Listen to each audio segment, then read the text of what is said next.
Hello everybody, it's Mike Yao with Savage Kingdoms role-playing game and Fire in the Head Productions. Today's video is about 13 things to expect from the upcoming edition of Savage Kingdoms, which I am calling, as you may know from past videos, or if you just know me personally, Savage Kingdoms X. I know, sounds a little silly, but not really, I guess. So the X is a Roman numeral 10, and this is the 10th anniversary of Savage Kingdoms. So I wanted to call it that, and not to go into the backstory as I have in past videos. Not that many people watch these things, but anyway, it's there. It's been 10 years, and this would be the 4th edition. I don't want to call it the 4th edition because 4th edition Dungeons and Dragons. Not that this is D&D. This is in the genre of D&D, right? Tabletop role-playing game. It's definitely not Dungeons and Dragons. However, 4th edition has kind of a weird stigma to it, and I didn't really want to call it 4th edition. And plus, it sounds like it's 4th edition. 4 editions in 10 years? Really, Mike? So yeah, apparently we're doing that. So yeah, I'm very likely going through with SKX at some point. Red Sun, possibly, like we've been playing as well. It's been doing really well. Some haven't quite decided, but if I were to be forced to give you an answer today, whether which to go forward as far as like possibly kickstarting, probably be Savage Kingdoms X. I know I almost feel like been there, done that, but I think I have enough changes coming up, which you're about to hear about, to justify a new edition. And you know, like what the few fans out there for it, which I totally appreciate, I'm starting to get slowly more people asking and feedback and more interest in the game, and so it's kind of, I don't know. I'm one of those people that look for signs and omens almost, not necessarily that in a mystical sense, although that's definitely on the table as well. But I feel like if you're perceptive enough, the algorithm of reality will eventually show you patterns and give you clues about what you maybe is a smart thing to do. So yeah, Red Sun, I may not go forward with Kickstarter. I might, I don't know, maybe in a year or two.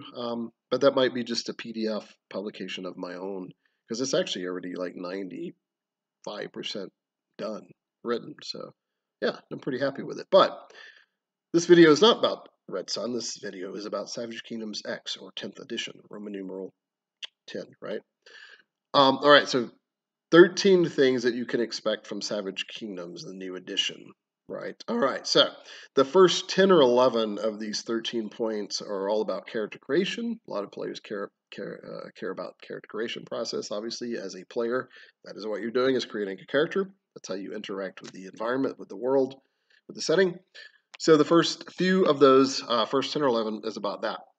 And the last two at the end is just kind of a general thing. And, you know, maybe I'll throw in a bonus 1 or 2 at the end.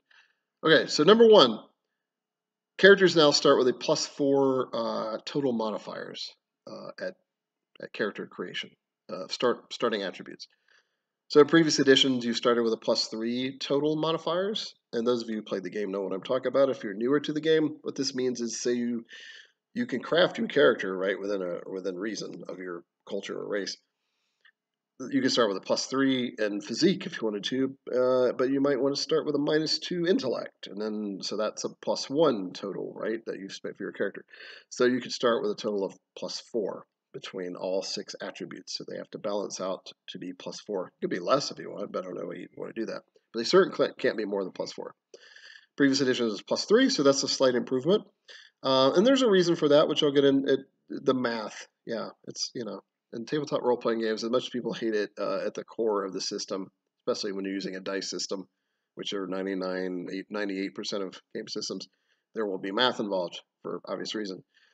All right, so number two, racial talents. So in character creation, the first thing you choose in Savage Kingdoms and in traditional tabletop role-playing games is your race/culture. In D&D, you can kind of get away with maybe doing class first and then race, because that seems to be more important. In SK, I feel like race or /culture and calling, which is like class, or just as equitable and important. Maybe even a slight nod towards race or culture, and I did that on purpose because I feel like race gets just kind of, or culture, it gets ignored. Tabletop role playing, it all becomes class, but you know, yeah. So I want to give a little more love to people's nationalities and cultures within the game that you grew up with. So number 2, when you choose your race, when you go to the race section, you now have a menu of talents to choose from. So in previous edition, we had something called favored talents, which you paid 1 point less. So for a talent that was favored by your culture, meaning that if you grew up in that kingdom slash culture slash tribe, you were mostly inclined towards these certain things, like a nomadic type of people would teach these things, or because you had to survive, right? Or a more civilized architecture-based culture might lean towards this. So that's what all that represented. So now it's a menu of things. So instead of having to flip back and forth of the book a few times, like in previous editions, which is fine, it was a very robust system. I think people overall liked it. But the few complaints I did get was that you had to kind of go back and forth, and I, was a little annoyed with that myself as well. So you now have a menu within your race, and you have 10 points to spend. So, for example, if you want to start with, we'll say, armor acclamation. Armor acclamation is one of your racial talents, meaning that you're from a race or culture that is typically wears a lot of armor or grows up. You get used to it. I think that's a 3 point talent, so you would have 7 points left to buy any other talents on your little racial menu. So don't worry, 10 points doesn't sound like a lot, but this is just 1/3 of the character creation process as far as talents go. So yeah, you'll have a menu, and that represents the favorite talents thing. So these talents that are on the menu, there's like 15 of them per culture, 15 to 20, 15 to 18. I believe I'm still, this is an alpha design phase, so I'm still tweaking and designing stuff. They all represent things that culture would possibly lean to. All right, so number 3, that was a racial talents menu, right? Number 3, wait, okay. These numbers are very confusing. I wrote this little outline out, and the numbers are all screwed up. All right, so number 3, still staying within your race as far as character creation goes. So each race, each human race, particularly each human culture, gets to choose 3 skill specialties, just like in past editions. So wasn't really a reason to put this in the video since this is supposed to be new stuff, but just to let you know that's still in there. I guess it's a little different now. This is why I included, but in a very minor sense. I won't really go into it in this video, but suffice to say that the 13 skill specialties that you could choose are still there, depending on your race slash culture slash nationality slash whatever heritage. Okay, so those are still there. Moving on to number 4. Right. All right, still in the race section, while you're still doing your race stuff, you will come to a menu of starting gear from your culture slash race. And you have 10, 10, that is not true. I put down you have 10 points. That is incorrect. You have 5 points to choose from. So if you remember in past editions of Savage Kingdoms, I had this pretty cool thing that a lot of people like called cultural items. You got to start with one of them. In SK3, you got to start with up to 2 of them, but you had to pay a luck point for it. And people really like these items. These items were supposed to be connected to your culture, your race. That was you couldn't buy in a standard equipment list, right? These are some of the more heirloom items, or they're almost like reminiscent of the trinket table from D&D, but these probably have more actual worth, and they're more connected to your tribe and your realm and your nationality and whatever. So you have 5 points to spend of those. So for example, you could start with a riding horse, but that might cost you 3 points, and you would have 2 left to buy whatever that's on the list. And some things are just like a 1 point thing, like a really nice broad girdle, big, like the Vikings might have wore. You see a lot in sword and sorcery fiction, or maybe a holy symbol. Usually those would cost 2 points. That gives you +1 to a resolve, +2 to a resolve roll once per day. It represents your faith in that deity. Maybe there's some actually innate power in it, but it's really supposed to be a faith-based thing. So anyway, these are just some examples of some of these trinkets or cultural items that you could start with. Maybe possibly another trope you'll see in many of the lists that I have are like you have a weapon that's decent, but it's kind of old or beat up, and if you succeed in a DR15 crafting roll, you could repair it to its potential, and it ends up being an exceptional quality weapon or something like that. The reason I like to do that is it gives you something in game to possibly do, like, oh, I have this cool item, and if I do this thing, I make it even better. So I kind of like that trope. You might be able to have the possibility of starting with a 1/4 or 1/2 ownership of a river galley or a full ship or a long ship. Those have been fun. Those have been fairly popular with players because it gives them some agency to go, hey, we need to. I've got this cool ship I can most likely get a hold of unless the other owner is using it, and it's harbored in city X, and let's travel to it. And so this opens up yet another adventure, which opens up yet another adventure if they get to the boat and they go seafaring or whatever. So anyway, list of cool cultural things. That was number 4, I believe. So number 5, still in the racial stuff, right? The race stuff. You get. I think this is similar to how it was in past editions. So you language-wise. So you start with your native tongue, right? So if you were from Brithia or Eridoran, your native tongue is Brithian, for example. Or if you're from the Laurenthian Empire, your native tongue is, I know, shocker, Laurenthian. And then you get to start with uh, an additional language as well, unless you have a negative intellect. In that case, you just know the one native language. Although there's a skill, there's actually a language skill in Savage Kingdoms. It's still there. And every skill level that you gain in language, you learn a new language, which is pretty cool. Oh wait, I take that back. I did change. So if you do have negative intellect, you can start with the 2 languages that it says, the base 2, but you don't read or write the second one. That's what it was. All right. So yeah, so that's all handled fairly well. I think I'm pretty happy with it, but I'm still tweaking, so we'll see. Yeah, so that's number 6 or 5. I forgot what it was. So menu of starting gear from your race or culture, 1 native tongue and 1 additional to start. And then again, there's a language skill that allows you to, if you put skill um, levels into that skill, then you can learn even more languages. So there you go. Right. All right, so moving along, and then you get a, let's see, where are we at? 5. Menu of starting gear, which I talked about. 1 native tongue. 7, I put racial gear and items, which I already talked about, so maybe there's going to be less points in this video. I apologize. Maybe there's only going to be 11 or 12. But again, maybe the bonus ones will make it 13.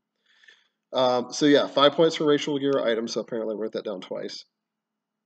Next, still in your race part of your character creation, is weaknesses / complications. So weaknesses, they've always been called weaknesses in every edition of Dungeons & Dragons, or I mean Savage Kingdoms. In Red Sun, I call them complications, and I kind of like the word, but now I'm kind of flipped back to sort of liking the weaknesses. I don't know. So right now, we'll just call them weaknesses. That's what they've been called in former editions of. But whether they're called weaknesses or complications, you are those are the things that you take. You get the bonus points, and obviously gives you, more importantly, the more cool role playing stuff about your background. Gives you a mechanical thing about your background, or at least parts of your background, which is really cool. For example, you could be phobia of fire, phobia of deep water, obsession with honor, obsession with Queen Elspeth. Um, you could be maimed, you could be lame. Yeah, there's all sorts of choice. You could be mute, you could be blind, or actually it's partial blindness, one of your eyes. Yeah, so those of you who play the game know what I'm talking about. If you played other tabletop role-playing games, most games have something similar to this effect, whether they're called flaws or disadvantages or weaknesses in this case, or complications or whatever. So anyway, race-wise, you have to choose one. So now in previous editions, you didn't have to choose a weakness. Most people did though, because they wanted the bonus points. Plus, again, it's cool role-playing hooks. So now you have to choose at least one, and you can have up to +5 points worth of weaknesses, just like in past editions. So nothing is worth up to +5. The most expensive, the most bonus point offering weakness is a +3 for like mute and blind. So you would still have 2 points to spend, which we'll get to in a second. So that is the last part of the racial part of character creation. Weaknesses and complications. All right. So number 8 or 9, again, I've kind of screwed the number system up here. Now you choose your calling. So when you choose your, again, calling is kind of like your class. I hate to say class because it's a lot freer than class, because, class means classification. And I feel like that's very restrictive. So those of you who played the game know calling means you're called to do something. Meaning that there is a calling of being an assassin. There's the knight calling. There's the sorcerer calling. There's the witch calling. Yes, those are actually different things. Shaman, priest. Yes, those are two different things as well. It used to be called barbarian or berserker, but I think I'm actually going back to barbarian. And I used to always make fun of D&D for having a barbarian class when it's clearly like a cultural thing. But since barbarian is kind of a trope, particularly of sword and sorcery type fantasy, I think it kind of fits, right? Because besides, it's not your profession. You're not a professional barbarian. It's just your calling, and it just means that you're a warrior, and you're more intuitive and probably a little brutal, and you're not quite a formally trained soldier, which is another calling in and of itself. I think we have 20 callings, just like we had in the past. I don't think we've added or subtracted any. We might have subtracted one, Vizier, but I might end up adding it. We'll see it. Vizier. We'll see. Anyway, the point is, when you choose your calling, you now, the first thing to do within choosing your calling is you get a menu of talents, just like we did with race. So, and you have 10 points to spend here as well. For example, we'll say soldier. You've chosen to be a soldier calling. So you would expect these menu items are mostly going to be battle talents. In fact, I think in the soldier calling, almost everyone's a battle talent, except for maybe two of them. So things like armor acclamation, which I said before, impaling thrust, or shield bash, shield wall, all your fairly standard initiate level, novice level talents, as at a 0 advancement character might have, will be on the menu. And you have 10 points, so most of these talents cost 3 or 4 points, so you might start with 2 or 3 of them, maybe 4. Actually, probably I've never seen probably 3 at the most. You may have an option for a blood talent as well. Actually, that's going back to race, and blood talents are pretty expensive. They're like 6 to 8 points, whether it's goblin blooded or she blooded or angelic blood or demon blood or something like that. But those of you who played the game know what I'm talking about. These are a lot of fun. They're quite popular. But they are very expensive, as they should be, because they do represent a very rare thing that doesn't pop up that often in a fairly grounded fantasy setting. So, so going back to that really quick. All right, continuing on with the racial, where was it? Number 8, I think is what it was. Calling talents menu. Again, you have 10 points for that. So the next thing you would do within your talents is there we go. Calling gear or / equipment. So equipment from your calling section. So after you choose the your talents, you now move down to the next section, which has is gear / equipment or supplies, and you have 10 points to spend here. So remember, back in the racial section, you only had 5 points. The calling section gives you 10 points of equipment, because this is where, professionally speaking, this is where most of your gear would come from. That's why you get 10 points. And that might be to buy chain armor. In the example of the soldier, particularly, it maybe chain armor, maybe even like scale armor, like a choice of a medium, possibly even a large shield, I think is on there. That might be at like a 3-pointer. A chain shirt might be 2 points. A full chain hauberk is, I think, 3 or 4, etc., etc. A spear might only be, I think, at 2 points. Short sword might be 2. A long sword is probably more like 3 or 4. Battle axe is probably 3. Hand axe. So anyway, as you can see, you can kit yourself out decently, but you can also get really carried away quickly. It's only 10 points, right?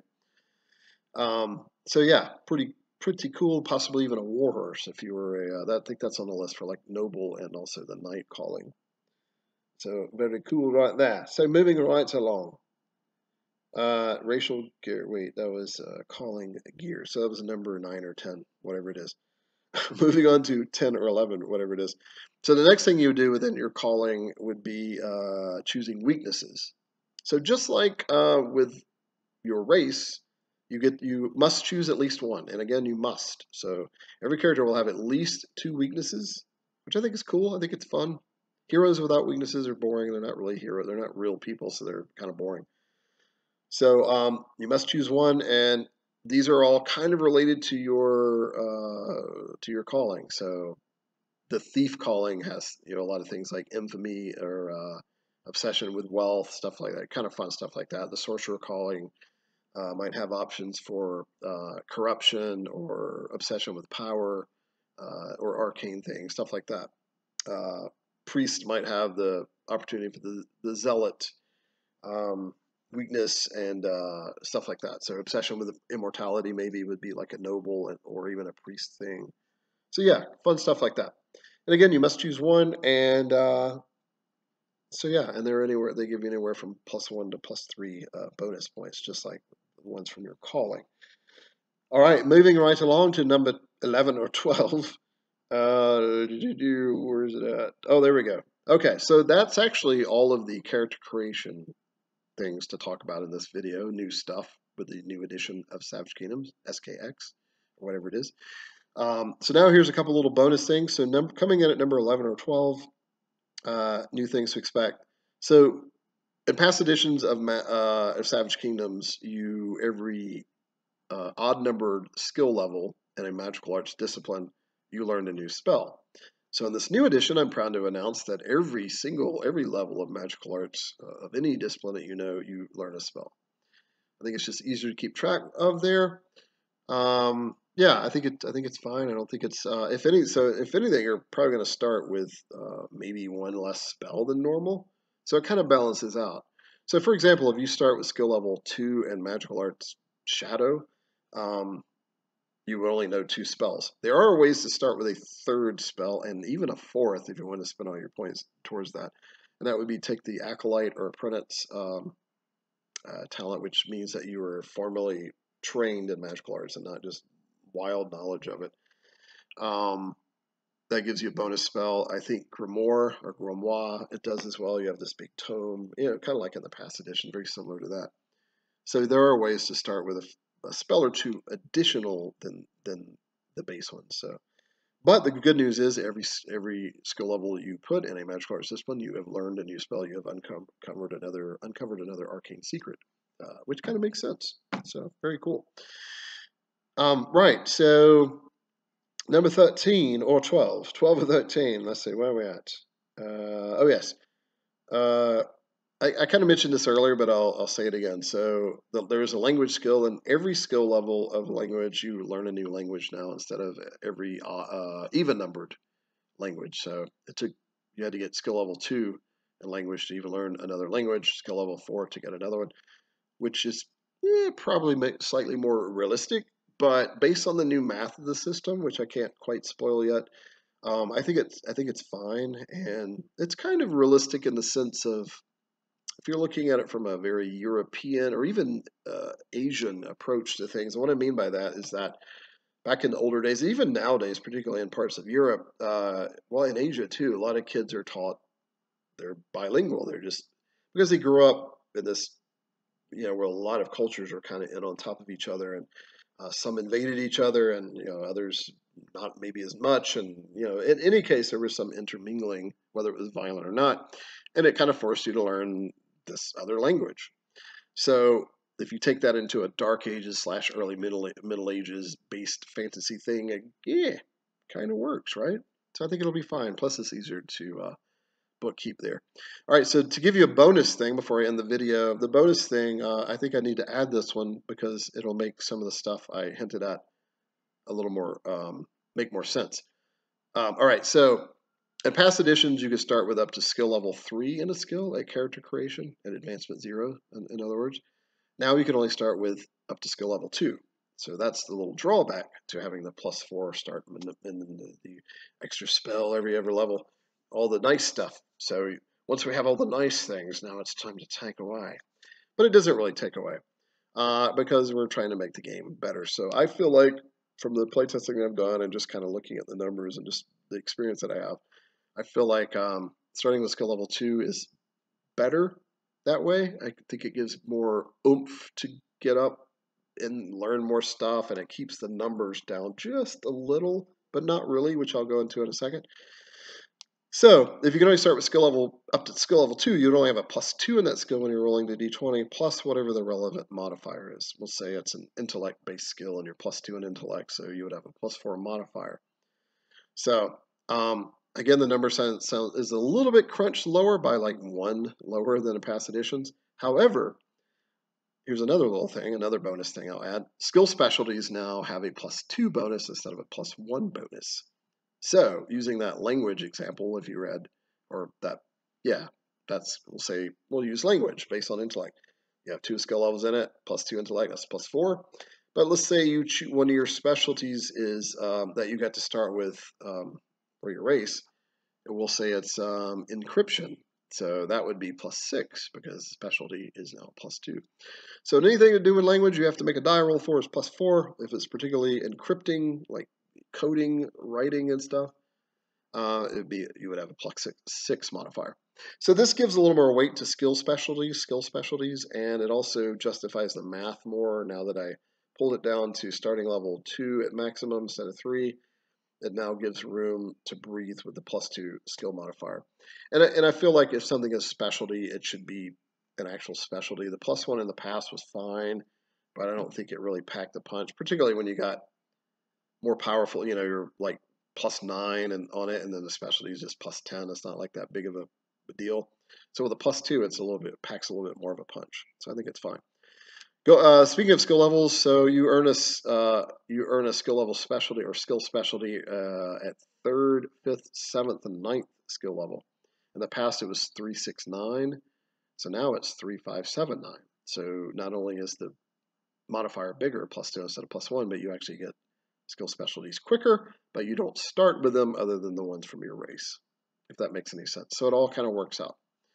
Speaking of racial stuff, if you choose a non-human, such as a she, a Luna she, or Wild she, or a Drogar, or Chernari, or Sleer, or whatever, they will have a couple of racial abilities, and because they have these cool, free, kind of neat racial abilities that they might have, such as Elder Sight, or Dark Sight, or a claw attack, or a bite attack, or spitting poisonous goo like a Sleer.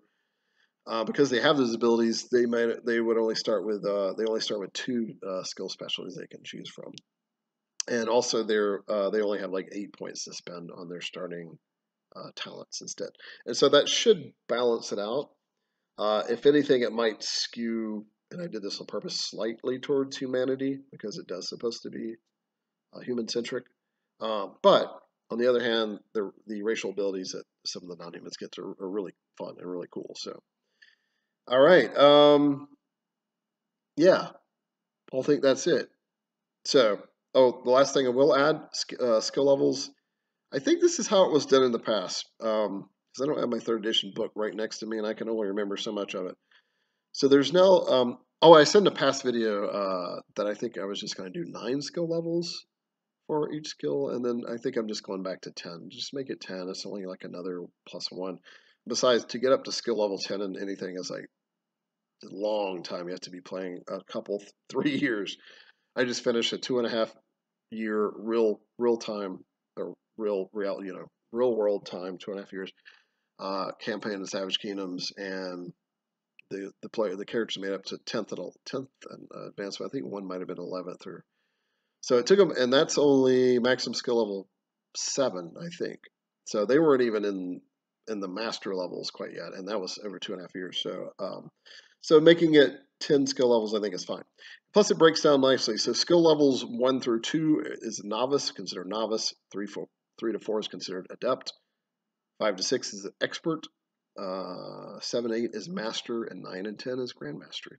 So the reason I almost left it at 9 because I thought grandmastery just having 1 level was kind of cool, since it literally was called grandmastery.